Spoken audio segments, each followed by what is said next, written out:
একটু চুপ করুন। আপনি কি জানেন পৃথিবীতে সবচেয়ে ভারী জিনিস কি?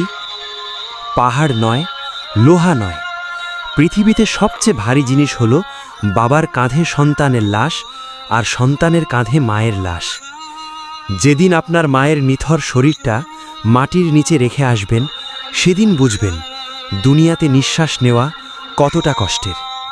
ভাই আমার, যেই মানুষটা 10 মাস 10 দিন আপনাকে পেটে ধরেছেন, নিজের শরীরের রক্ত পানি করে আপনাকে বড় করেছেন, একটু খেয়াল করে দেখুন তো, আজ সেই মায়ের সাথেই আপনি ধমক দিয়ে কথা বলেন।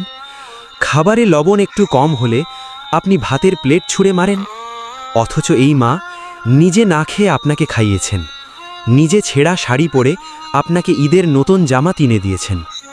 কিন্তু মনে রাখবেন, এমন একদিন আসছে, অফিস থেকে বা বাইরে থেকে ফিরে দেখবেন বাড়ির সামনে অনেক মানুষের ভিড়, সবাই কাঁদছে। আপনি দৌড়ে ঘরে ঢুকবেন, দেখবেন সাদা কাপড়ে মোড়ানো একটা লাশ উঠোনে শুয়ে আছে। আপনি চিৎকার করে ডাকবেন, মা, ও মা, কথা বলো। কিন্তু যেই মা আপনার একটু পায়ের আওয়াজ পেলেই দরজা খুলে দিতেন, সেই মা আজ আর নড়বেন না। মায়ের শরীরটা তখন বরফের মতো ঠান্ডা। তারপর সেই আদরের মাকে আপনারা বাঁশ আর মাটির নিচে চাপা দিয়ে আসবেন। ঘুটঘুটে অন্ধকার কবর, যেখানে পোকামাকড় গিজগিজ করছে। সবাই চলে আসবে, মা একা, ভীষণ একা। মা তখন কবরের ভেতর থেকে চিৎকার করে বলবেন, বাবারে, আমাকে একা রেখে যাস না, আমি অন্ধকার ভয় পাই, ও খোকা, আমাকে নিয়ে যা। কিন্তু আপনি সেই ডাক শুনতে পাবেন না। বাড়ি ফিরের পর দেখবেন মায়ের ঘরটা খালি। খাটের ওপর মায়ের সেই পুরনো শাড়িটা পড়ে আছে, জায়নামাজটা পড়ে আছে, কিন্তু মা নেই। টেবিলে খাবার ঢাকা দেওয়া নেই। কেউ আর বলবে না, বাবা খেয়ে নে। তখন কাকে ধমক দেবেন, কার উপর অভিমান করবেন? দেয়ালের ওই ছবিটা আপনার সাথে কথা বলবে না ভাই, ছবি কথা বলে না।